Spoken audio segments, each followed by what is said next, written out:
you know, that just says it all. If you are a therapist or if you're planning on becoming a therapist, here's what you need to know. All of our problems and all of the solutions to our problems are created and maintained by what we think, what we say, what we feel, and what we do. It's that simple. So if you're sitting with a client, if you're not getting to understand exactly what they think, what they're saying to themselves, what they're saying to the world, what their beliefs are, what those thoughts and what they say, what feelings that they generate, and what actions are either stopping and blocking them or giving them the freedom to move forward and step outside of their comfort zone. If you don't have the curiosity to ask those questions and to discover these things, well then it will be impossible for you to help your client to find the solutions that they want.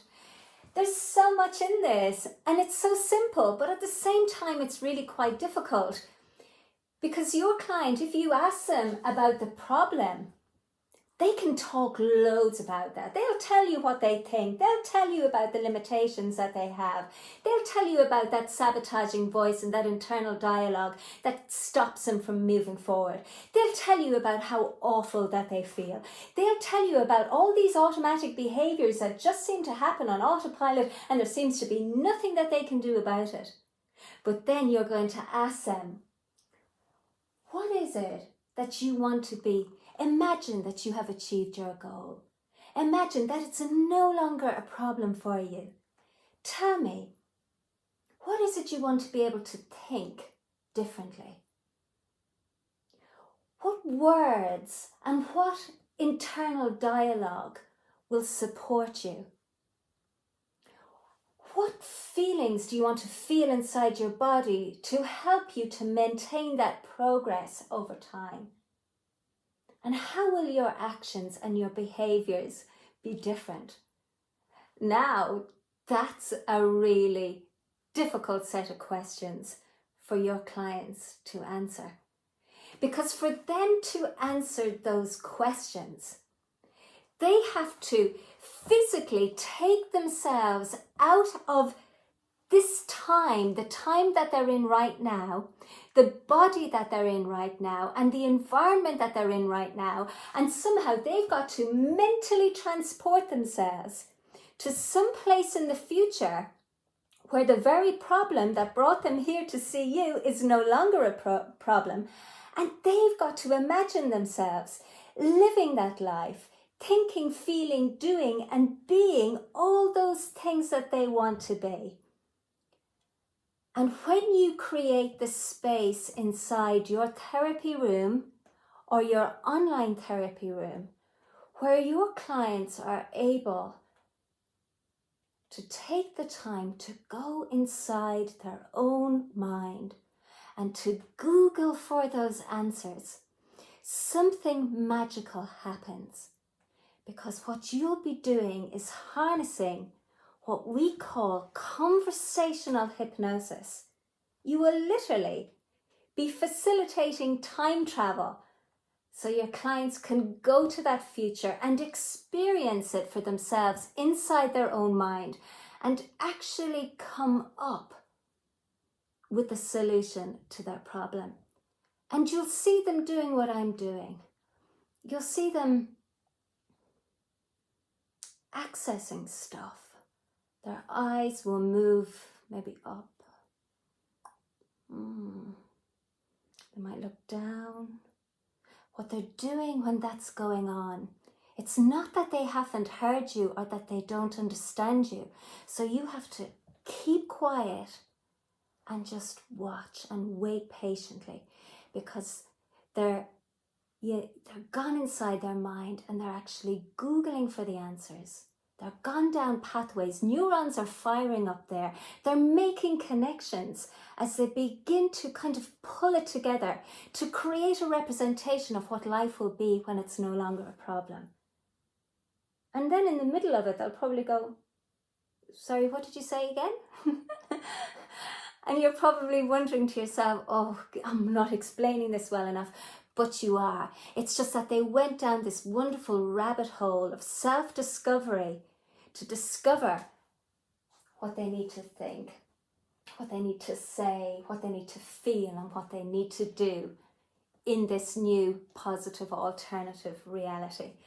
And this process is one of the things that is just so amazing about being a therapist, is learning to sit there with your client and to simply observe and witness for yourself how remarkable we are as human beings, that we have this amazing VR system inside our own brain where we can literally do time travel, where we can step outside of this time and take ourselves to the future, try it on for size, and then we can come back.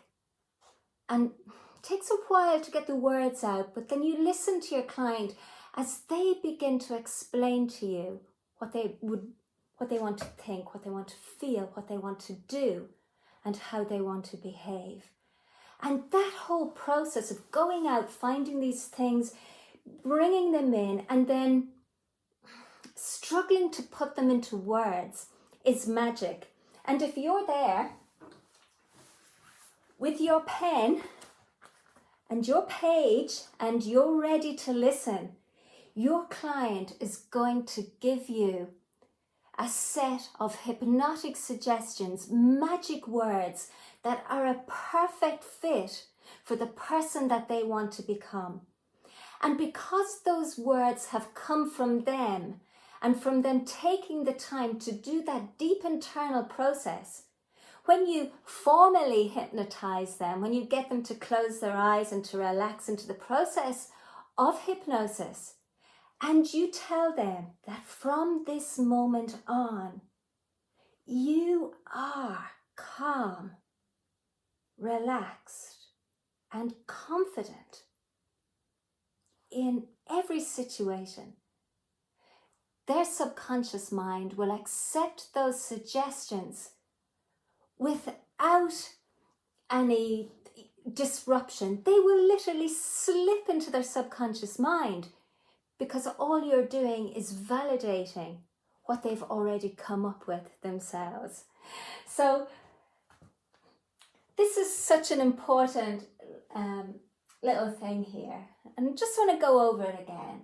Our problems and the solutions to those problems are created and maintained by the things that we think, the words that we say, the feelings they generate, and the actions are the things that we do.